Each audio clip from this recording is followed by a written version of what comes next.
Hey, so I'm Tony. I own Relics Marketplace here in Tupelo, Mississippi, and we have the opportunity to have an amazing business in a very historic building.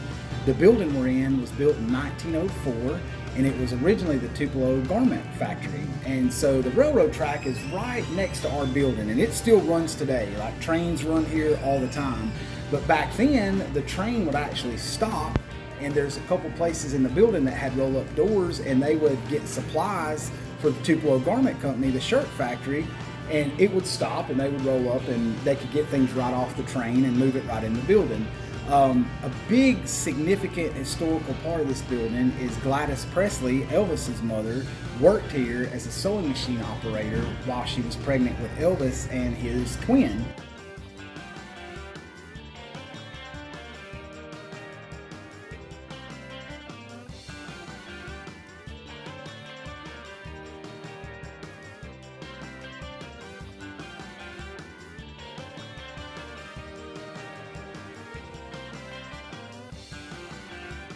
His twin unfortunately didn't make it, but she worked here up until December, and then had Elvis in January. So she was working in this building during the hot months.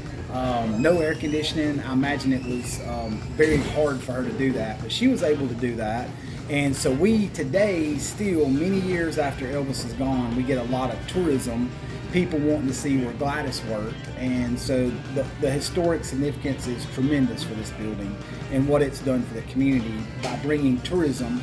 We've had someone from every single state come and visit us, and every single continent, which is astonishing. And that's in 8 short years. We've had that many people from all over the world come to Tupelo to see the building where Gladys worked while pregnant with Elvis.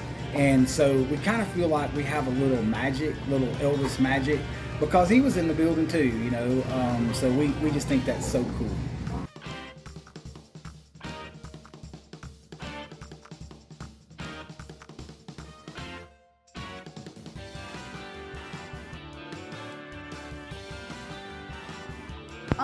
Well, it's a great building. I think it's 50% of what makes the business so great is the vibe. When people come in, they just start looking around. They're like, oh my gosh. And so the vibe, the overall feel of the building is it's warm in here. People love that. It just sets off the vintage, antique items. It just kind of sets everything off, you know, make it look even better, I think. And I think when you come in, something about the way it looks and feels, everybody comes here. They'll tell us that when they Google things to do, Relics pops right up. So people come here and we get to meet people from all over the world. It's been many businesses over the years. It was Bluebell, which was like, I think they did like shoes maybe back in the day. It was Ugly Chair Furniture before we took the building over. And I'm sure it was numerous businesses before. And I'm sure back then there were some young kids, probably as young as 12, that worked here, but I personally don't have knowledge of that. Just, you know, you just heard tales that back then they worked for. So one lady told me she worked here for 35 cents an hour, which is, you know, incredible to think about that. But that's really all I know about that part of the history of the building.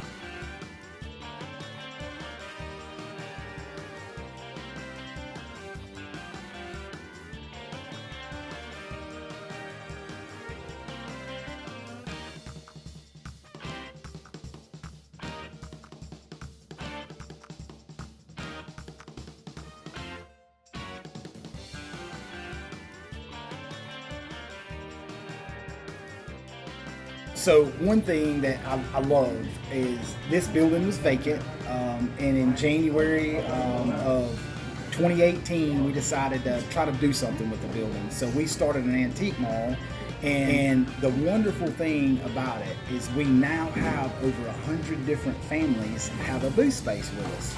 And so we manage everything from the sale of that merchandise. They bring the merchandise and they set it up in their booths, and you know, the customers come and shop, and we do all the marketing, and we handle the sales of the item, collecting sales tax and remitting it, and then we cut all those families a check once a month for all their sales.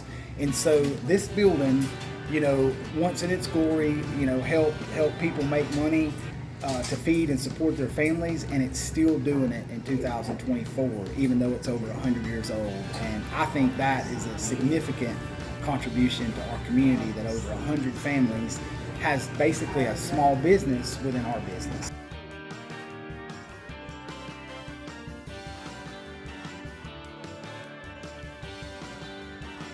We had opened a second location here in Tupelo 5 months before COVID, and so when COVID happened and the governor, said close, we were so afraid that that would pull our other business under. So we did have to shut that other business down because of that. We tried to get creative and do things like online shopping and curbside drop-off, where we would post videos of the booths, and people would say, "Hey, I would like that item." And then we would run it out to their car, and they would pull up. We did that for a while, but thank goodness, we got everything figured out, and it's a part of history that I definitely wouldn't want to live again.